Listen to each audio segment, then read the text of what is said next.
네, 이번 영상에서는 네트워크 프로그래밍 포 윈도우즈의 3장, 4장 설명드리도록 하겠습니다. 먼저 3장은 인터넷 프로토콜에 관한 겁니다.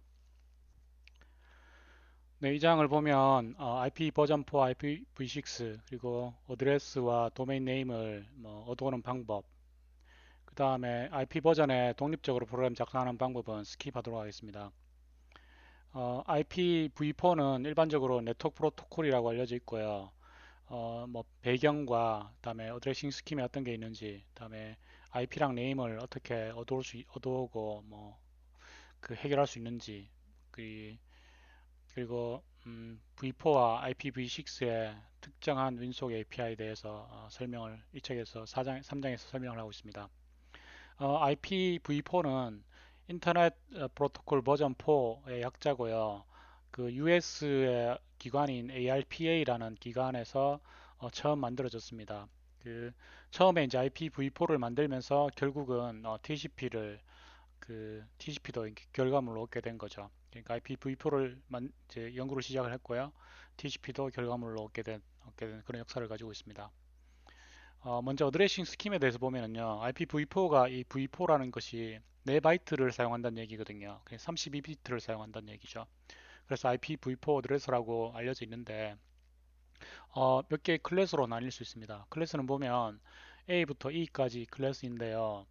그, 그러니까 엔드 포인트의 개수와 그다음에 네트워크 포션의 크기에 따라서 나뉩니다. 먼저 A 클래스를 보면요, 엔드 포인트의 개수가 1600만 개 정도 됩니다. 그러니까 그 2의 24성계만큼의 엔드포인트 그 장치를 물릴 수 있는 거죠. 근데 네트워크 포션은 8비트만 쓰기 때문에 서브넷 마스크를 보면요, 앞에 상위 8비트만 써서 네트워크 포션을 구분하기 때문에 클래스 A를 가져갈 수 있는 기관은요 255개밖에 안 되는 거죠. 주위에서 잘 보기 힘들 겁니다. A 클래스를 쓰는 기관은 거의 찾아보기 힘들고요. 그 다음에 클래스 B는 네트워크 포션에 2바이트, 상위 2바이트를 쓰고요. 엔드 포인트를 위해서도 하위 2바이트를 씁니다. 그래서 그 클래스 B에 속한 어떤 기관은 물릴 수 있는 엔드 포인트의 개수가요. 65,000개, 2의 16성계고요. 그 다음에 네트워크 포션도 16비트를 쓰기 때문에 65,000개 정도의 어떤 기관이나 기구가 단체가 가져갈 수 있는 상황이고요. 그 다음에 클래스 C는 어, 세, 상위 3바이트를 레터 포션 씁니다. 그러니까 그 24비트를 써서 그 레터 포션을 쓰고요. 그다음에 엔드 포인트는 하위 8비트를 씁니다. 일반적으로 우리가 주위에서 볼 수 있는 것은 클래스 C에 속합니다. 그리고 클래스 C에 속하면 시작 넘버는요 192에서 223에 이렇게 걸쳐 있도록 미리 약속을 해뒀습니다. 만약에 그 포션 C를 쓰면 물릴 수 있는 엔드 포인트의 개수가 256개니까 일단 장치를 256개까지 이제 물릴 수 있는 거죠. 제가 지금 이게 영상 만드는 곳은 학교인데요. 학교도 보면은 192로 시작하는 걸 알 수 있습니다. 여기 보면 IP 컨피그로 지금 제가 이 학교에 061을 물렸는데요. 그 연구실에 061을 물린 건데 그 062 물리면 일반적으로 네트워크 그 클래스 C를 씁니다. 192로 시작을 하죠. 그리고 서버넷 마스크를 보면요. 255개까지 물릴 수 있죠. 그 말은 이제 이 062에 장치를 아무리 연결하더라도 255개 이상은 엔드포인트를 물릴 수 없다는 얘기고요. 그리고 학교의 도메인을 보면요. 도메인 네임 서버도 보면 203, 241로 시작을 하죠. 그 말은 역시 그 클래스 C에 속겠다는 걸 알 수 있죠. 그러니까 일반적으로 학교나 기관 같은 것들은요, 클래스 C에 속한다고 보면 되고요. 만약에 그러면은 이제 근무하는 사람 수나 기계 수가 256개 넘으면 어떡합니까? 그래서 이제 내부 네트워크를 또 구성을 해서 그렇게 쓰는 거죠. 그 라우터에 또 그 라우터랑 스위치를 물리면은요, 그게 또 계속 장비를 물릴 수 있으니까요. 예를 들면 지금 제 연구실인데 IP는 지금 한 개뿐이지만 그 가정용 061을 쓰면요, 장치를 계속 늘릴 수 있는 것처럼 그렇게 구성을 해서 쓰고 있습니다. 그리고 클래스 D와 E는요, not available이라서 예약돼 있어서 특별한 목적으로 사용을 하고 있습니다. 슬래시 노테이션을 아셔야 되는데 IP 어드레스 다음에 슬래시 16이라고 하면요, 이게 이제 네트워크 포션의 크기가 16비트를 쓴다 이런 뜻입니다. 서브넷 마스크로 치면 이제 25250하고 같다는 뜻이고요. 그리고 클래스 D는 멀티캐스팅을 위해서 예약이 되어 있는 거고요. 클래스 E는요, 실험적인 목적으로 예약됐기 때문에 쓸 수 없습니다. 그 다음에 개인적 이용력으로 예약된 IP도 있습니다. 10.000에서 요 범위 예약되어 있고요. 그 다음에 1916800에서 191682525도 그 개인적 이용력으로 예약되어 있습니다. 일반적으로 가정용 공유기를 달면요, 그 라우터, 공유기가 라우터거든요. 라우터 자체는 1916801을 쓰고요. 그 다음에 장치를 꼽으면 2, 3, 4 이렇게 늘어나죠. 지금 제 컴퓨터도 보면 이게 공유기에 물려 있는데요. 네, 지금 이 컴퓨터는 2를 할당받아서 한 대밖에 지금 안 물려 있거든요. 만약에 또 폰이 물리면 또 3 이렇게 늘어나겠죠. 그리고 게이트웨이 자체가 1916801로 그러니까 그 라우터와 같은 IP를 사용을 하고 있는 걸 알 수가 있습니다. 그리고 루프백 어드레스라는 특별한 어드레스가 있는데요. 이것은 127001로 시작을 합니다. 자기 자신을 가리키는 겁니다. 그러니까 그 보통 개발할 때 뭐 클라이언트랑 서버랑 같은 컴퓨터에서 개발할 일 있잖아요. 그러면은 이제 자기 자신에 접속할 때는요. 네트워크가 연결 안 된 상황이더라도 127001이라고 하면 마치 이제 네트워크를 통해서 접속하는 것처럼 그렇게 특별하게 예약된 어드레스인데 루프백이라고 합니다. 네, 그 다음에 유니캐스트와 멀티캐스트 어드레스라는 개념을 이해를 하셔야 되는데요. 유니캐스트는 일반적으로 그냥 패킷이 한 군데 가는 겁니다. 그러니까 유니캐스트 어드레스라고 하면 IPv4, 그러니까 IP 어드레스를 말하는 거고요. 그리고 이 유니캐스트 어드레스는 그 이미 고정적으로 할당을 해서 우리가 그걸 받아서 쓸 수도 있고요. 아니면은 그 다이내믹하게 그 자동적으로 결정될 수 있습니다. 일반적으로 가정용 공유기를 쓰면은 공유기 라우터의 내부에 DHCP 프로토콜 지원하도록 구성이 되어 있습니다. 그래서 장치를 꼽을 때마다 DHCP 프로토콜에 의해서요, 그 이제 연결된 장치의 IP를 자동으로 결정하도록 이제 그렇게 됩니다. 다이내믹하게 결정을 하는 거죠. 그다음에 멀티캐스트 어드레스라는 것은 뭔가 하면 어떤 장치에 할당된 특정한 어드레스가 아니라 멀티캐스트 그룹에 이제 할당된 어드레스인데요. 만약 어떤 엔드포인트가 이 멀티캐스트 그룹에 조인하게 되면요. 그 이 멀티캐스트 그룹에 보내는 그 IP 패킷들을 그룹에 속한 모든 엔드포인트가 받는 것이 가능해집니다. 네, 그다음에 브로드캐스트는 그 모든 패킷을 연결된 모든 로컬 에리어 네트워크 상에 보내는 겁니다. 그 IP 어드레스로 25252525를 쓰면은요. 로컬 네트워크 상에 있는 모든 장치에 이 패킷을 보낼 수 있습니다. 이렇게 하는 건 좋지 않은 방법이고요. 권장하는 방법은 서브넷 디렉티드 브로드캐스트라고 하는데요. 일반적으로 뭐 이걸 써야 되고요. UDP 데이터그램이 서브넷 디렉티드 브로드캐스트를 쓰는데 뭐 차이점은 뭔가 하면 25252525를 쓰는 게 아니고요. 서브넷 그 네트워크 포션을 마스킹 하는 거죠. 예를 들어서 뭐 19168 이하에 있는 모든 컴퓨터로 브로드캐스팅 하고 싶다 그러면은요. 19168 2525 이렇게 보냅니다. 그럼 밸리드한 IP가 아니잖아. 25가 들어갔으니까. 근데 그게 이제 그 네트워크에서 서브넷 디렉티드 브로드캐스트로 인식이 돼서요. 19168로 시작하는 모든 엔드포인트에 이제 브로드캐스팅 하는 게 가능해집니다. 일반적으로 사용을 하려면 그렇게 서브넷 디렉티드 브로드캐스트를 사용을 하셔야 됩니다. 그 다음에 IPv4를 관리하기 위한 프로토콜이 몇 가지 있습니다. 그 중에서 어드레스 레졸루션 프로토콜, 그다음에 인터넷 컨트롤 메시지 프로토콜 ICMP, 그다음에 인터넷 그룹 매니지먼트 프로토콜 이런 것들은 IPv4를 관리하기 위한 프로토콜로 이미 운영 체제에 의해서 지원되고 있는 것들입니다. ARP 프로토콜은 뭔가 하면 32비트 IPv4 어드레스에 해당하는 실제 피지컬 혹은 하드웨어 어드레스를 이제 관리하는 프로토콜입니다. 그 윈도우즈가 설치됐다면 ARP를 실행해 볼 수 있습니다. ARP 옵션으로 "-A" 주면요. 실제로 사용하는 장치가 장치의 MAC 어드레스가 매핑된 결과를 이렇게 볼 수 있습니다. 이런 프로토콜에 의해서 IPv4가 유지가 되는 거죠. 그 다음에 ICMP는 인터넷 컨트롤 메시지 프로토콜인데요. 대표적으로 우리가 많이 쓰는 핑 커맨드가 내부적으로 ICMP 프로토콜을 사용을 합니다. 일반적으로 어떤 기계가 살았는지 죽었는지 판단을 할 때요. 핑을 쓸 수 있습니다. 예를 들면 네, 그제 컴퓨터가 지금 인터넷 커넥션 이 로컬 상에서 접속이 가능한지 확인해 보겠습니다. 19180입니다. 그러면 핑이라고 하고 192 16802 이렇게 하면 내부적으로 ICMP 프로토콜을 써서요. 그 응답을 받아옵니다. 살아있는지 이렇게 판단할 수 있는 거죠. 어떤 그 뭐 서버가 죽었는지 살았는지 판단할 때 핑 커맨드를 많이 쓰거든요. 예를 들어서 구글의 IP가 보면 172 217 16164입니다. 그럼 구글 서버가 살아있는지 확인하려면요. 172 217 161 164 이런 식으로 서버가 죽었는지 살았는지 판단할 수 있는 거죠. 이게 그 구글 같은 경우는 뭐 이렇게 살아있는 걸 알 수가 있죠. 네, 이런 식으로 내부적으로 ICMP 프로토콜 역시 IPv4를 관리하기 위해서 사용을 하고요. 다음에 IGMP라는 것은요, 인터넷 그룹 매니지먼트 프로토콜인데요, 멀티캐스트 그룹으로 사용하는 프로토콜입니다.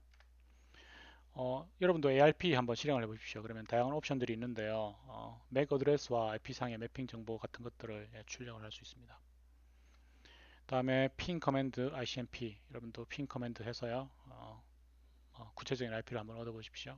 그 다음에 IPv6 넘어가도록 하겠습니다.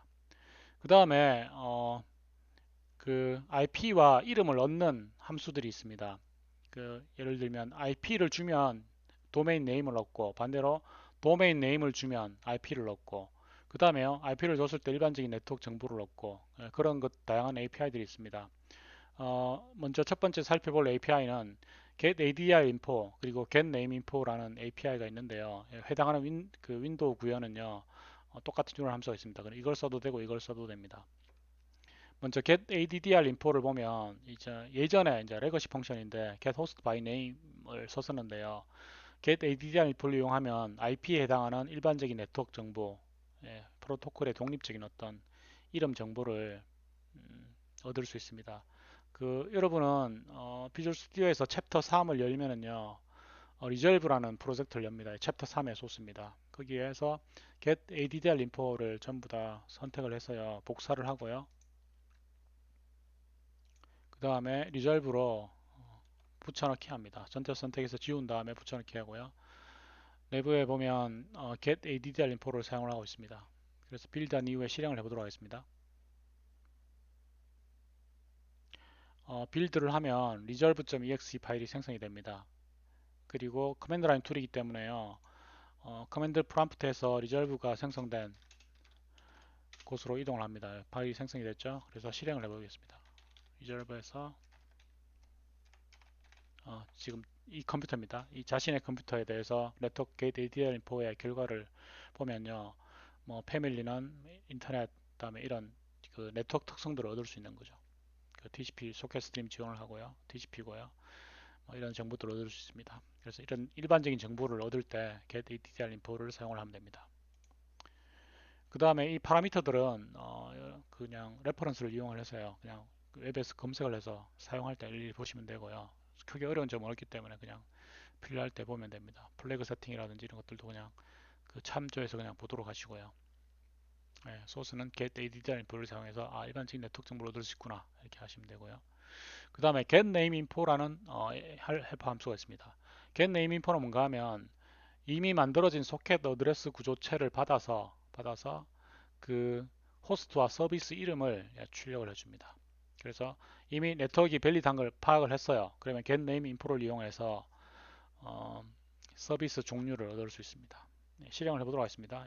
여러분은 get name info 소스를 열어서 전체 선택해서 복사하시고 컨트롤 C 눌렀습니다. 리졸브에 기존 걸 지우고 붙여넣기 합니다. 내부에서 get name info를 호출하고 있습니다. get name info는 보면 윈속 스타트업에서요. 그냥 get name info get name info를 호출을 해서요.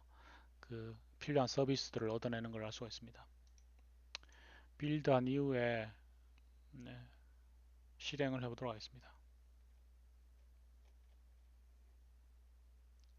돌아가서 다시 리졸브에서 로컬 컴퓨터에 설치된 서비스 인포를 얻어보도록 하겠습니다. 그러면은 get, 지금 get name info가요. get name info가 호스트와 서비스 네임을 얻네요. 네. IP를 주면 컴퓨터 네임을 얻어내는 기능입니다. 네, IP를 주면 컴퓨터 이름을 얻어냈습니다. 지금 이게 그 진텍스 PC라는 것은요, 이 컴퓨터가 컴퓨터 이름이요, 진텍스 PC입니다. 그래서 리졸브를 호출했을 때 IP를 주면요, 이렇게 이름을 얻어내는 걸 알 수가 있습니다. 그 미리 만들어진 커맨드 툴 중에 NSLOOKUP이라는 게 있습니다. 예를 들어서 네이버의 IP를 얻어보면요, 네이버의 IP가 21089.16489입니다. 그래서 리졸브로 네이버의 IP를 줘보면요, 21089.16490 이렇게 IP를 주면 호스트네임이 예, 호스트네임 그대로 리턴해 버리네요. 다시 한번 예, 위에 걸 줘보도록 하겠습니다. DNS 동서대에 DNS 서버 주소를 줘보도록 하겠습니다. 203 241 176 13 이렇게 하면 이 IP에 해당하는 도메인 네임을 이렇게 얻을 수 있습니다. 네, 지금 네이버는 두 번째 걸 써볼까요? 위에 게 뭐 도메인 네임이나 다른 걸 수 있겠네요. 125 209 222 142 해보면 이건 안 얻어지네요. 예, 왜 이런지 모르겠습니다. 일단 IP를 주면 도메인 네임을 얻는 기능이 get name info 써서 얻을 수 있고요. 그 다음에 해당하는 윈속 API도 있습니다. 그걸 쓰든지 이걸 쓰든지 둘 중에 하나를 하시면 되고요. 그 다음에 get serve by name이라는 API가 있습니다. 이것은 보면요, 어, 그, 이미 알려진 서비스 이름을 줍니다. FTP, HTTP 같은 걸 주잖아요. 그러면 근마의 포트를 얻어내는 기능입니다. 그러니까 특정한 서비스의 포트를 이뉴머레이션 하고 싶어요. 그럼 get serve by name을 쓰면 됩니다. 그래서 get serve by name을 선택을 하고요. 비주얼 스튜디오 프로젝트로 돌아와서 전체 선택해서 복사했습니다. 리졸브에서 기존 걸 지우고 붙여넣기 합니다. 예, 그러면은 이 소스에서는 getServe 포르풀 돌면서요. getServe by name에서 해당하는 서비스를 미리 세팅을 했습니다. HTTP, FTP요. 그래서 포트 네임을 얻어내는 기능을 실행을 해볼 수 있습니다. 네, 그래서 현재 이 컴퓨터의 거 해보겠습니다. 192.168.2 이렇게 보면 이 컴퓨터에서 실행되고 있는 서비스의 포트 번호를 쭉 이렇게 아이트레이션 할 수 있습니다. 보면 HTTP 포트 번호 80, FTP 21번 뭐 이런 식으로 확인할 수 있는 거죠. 그래서 서비스에 해당하는 포트 번호를 얻을 때는 getServe by name을 쓰면 됩니다. 그 다음에 버전에 독립적으로 IP 작성하는 방법은 스킵하도록 하겠습니다. 제가 회사에 있을 때 처음에 서버 만들 때는 32비트 버전으로 만들었고요. 나중에 서버 자체를 그 64비트 버전으로 포팅은 한 적이 있습니다. 그때도 뭐 지켜야 좀 주의사항이 있고요. 지금 이것은 이제 그게 아니고 IP 자체를 이제 버전 6로 옮기는 방법이라서요. 제가 잘 모르는 주제기도 해서 그냥 스킵하도록 하겠습니다. 네, 그래서 챕터 3에 있는 리졸브 프로젝트를 여러분도 열어서 실행을 해보시고요. 그 다음에 네, 그 호스트 네임을 줬을 때 IP를 얻는 그게 get name info고요. 여기 보면 get name info 받고요. 네, get name info를 실행을 안 해봤죠. get name info도 한번 실행을 해보도록 하겠습니다. get name info는 뭔가 하면 IP를 주면 이름을 얻는 기능이 get name info입니다. 그래서 비주얼 스튜디오에서 get name info를 선택을 하고요. 리졸브로 모두 붙여놨습니다. get name info를 호출합니다. 빌드 해보겠습니다. 네, 빌드에서 이상이 없습니다. 빌드된 IP에 대해서 192.168.0.2 이렇게 하면 IP를 주면 IP에 해당하는 이름을 넣습니다. 그게 get name info고요. 그 다음에 호스트 네임에서 IP를 얻는 기능이 get host by name입니다. API가 좀 헷갈리죠. 예, 저도 매번 헷갈립니다. get host by name을 테스트 해볼까요? get host by name은 컨트롤 C에서요. 리졸브에 붙여넣기했습니다. 네, get host by name은 호스트 네임을 주면 IP를 얻는 기능입니다. 그래서 호스트 네임을 줘보겠습니다. 이렇게 호스트 이름을 주면 이 DNS 네임에 해당하는 실제 IP를 얻어낼 수 있습니다. 그러니까 이런 다양한 헬퍼 함수들을 이용을 하면요. IP에서 도메인 네임을 얻거나 도메인 네임에서 IP 네임을 얻거나 하는 것들이 가능합니다. 네, 이렇게 해서 3장 설명을 마치고요. 그 다음 4장 설명 연달아서 하도록 하겠습니다. 왜냐하면 4장이 되게 짧거든요. 4장은 지원되는 다른 프로토콜에 대해서 설명을 하고 있습니다. 그래서 보면 무선, Impaired Data Association 무선 지원합니다. 그 다음에 애플토크 블루투스 지원합니다. 그러니까 여러분 만약 블루투스 프로그램 할 일 있다 그러면 소켓을 쓰면 되겠죠. 뭐 그 모바일 플랫폼이 다양한데요. 거기서 실제 내부적으로는 뭐 소켓을 쓰겠죠. 그래서 모든 프로토콜이 다 지원되는구나 이렇게 하시면 되고요.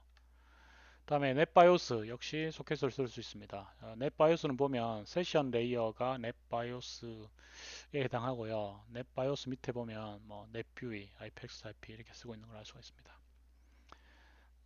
넷바이오스 오버 TCP/IP, TCP/IP 위에 넷바이오스 동사하기 때문에 이렇게 말을 하고요. 넷바이오스 쓸 수 있고요. 예, 실제로 넷바이오스가 뭔지는 저도 잘 모르겠습니다. 뭐 이게 설명을 보면 이렇게 뭐 있거든요. 그래서 어쨌든 소켓으로 쓸 수 있구나라는 걸 아시고요. 그 다음 IPX, SPX도 역시 소켓 프로그래밍으로 쓸 수 있습니다. OSI 7 모델과 비교를 해보면요. SPX가 트랜스포트 레이어, TCP에 해당하는 거고요. IPX가 그 네트워크 레이어, IP에 해당하는 레이어에 자리 잡고 있습니다. 그래서 이런 프로토콜도 소켓으로 지원이 되는구나라는 그런 겁니다. 그래서 대부분의 모든 프로토콜을 소켓으로 지원되니까 뭐 네트워크 프로그램 할 일 있으면 소켓 프로그램을 하게 되겠다라는 게 4장에서 설명하고 있는 내용입니다. 네, 감사합니다.